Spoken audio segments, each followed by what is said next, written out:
Good evening and welcome to the Channel's studios here in London with your international news around the world in 5. Ukraine has vowed to find the Russian soldiers who apparently killed an unarmed Ukrainian prisoner of war after graphic footage emerged online. We will find the murderers, President Volodymyr Zelensky said late on Monday. In the video, which is too graphic to show, the Ukrainian soldier is seen smoking a cigarette in a trench and says "Glory to Ukraine" before being shot with automatic weapons. He has since been named by the Ukrainian military as Timofey Shadura. A new law aimed at stopping migrants from entering the UK illegally has been announced by the UK Home Secretary. If you enter Britain illegally, you will be detained and swiftly removed. Suella Braverman said the illegal migration bill would stop the boats which are bringing tens of thousands to our shores. She also said the law would put a cap on the number of people granted asylum in the UK. They still don't have any return agreements in place. Labour's Yvette Cooper called the legislation a con that risks making the chaos worse. More than 45,000 people entered the UK via channel crossings last year, up from around 300 in 2018.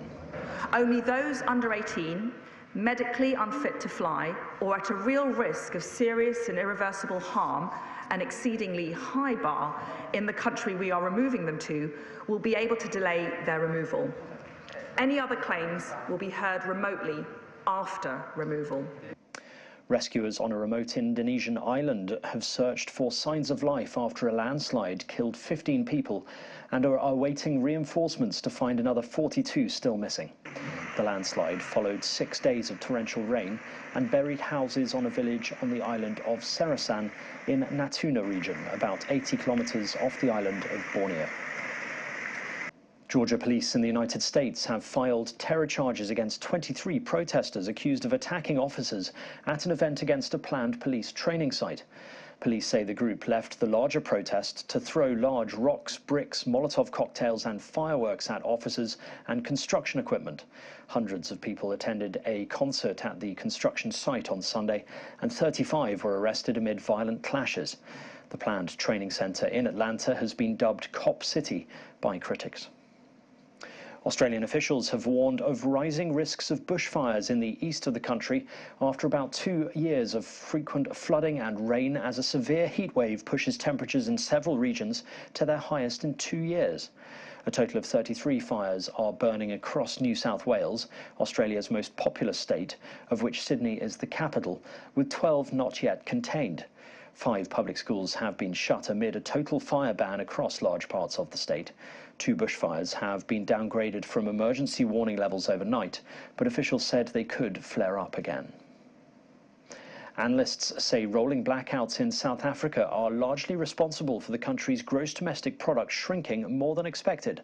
Official data shows a drop of 1.4% between October and December, instead of the 0.4% predicted.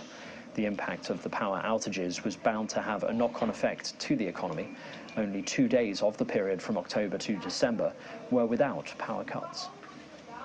Japan has been forced to blow up its new rocket during a failed launch. All systems go for launch.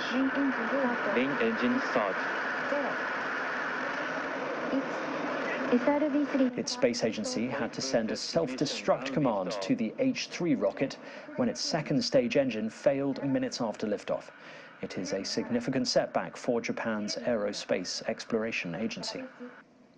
And the British designer Sir Paul Smith has given a new lease of life to artist Pablo Picasso's works in an exhibition he directed at Paris's Picasso Museum.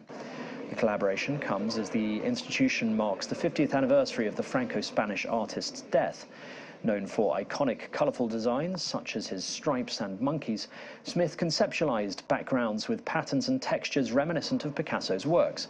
The exhibition was developed over the last 4 years, taking inspiration from Picasso's museum's collection of nearly 200,000 pieces. And that's your international news around the world in 5. Now back to the Channel studios in Lagos.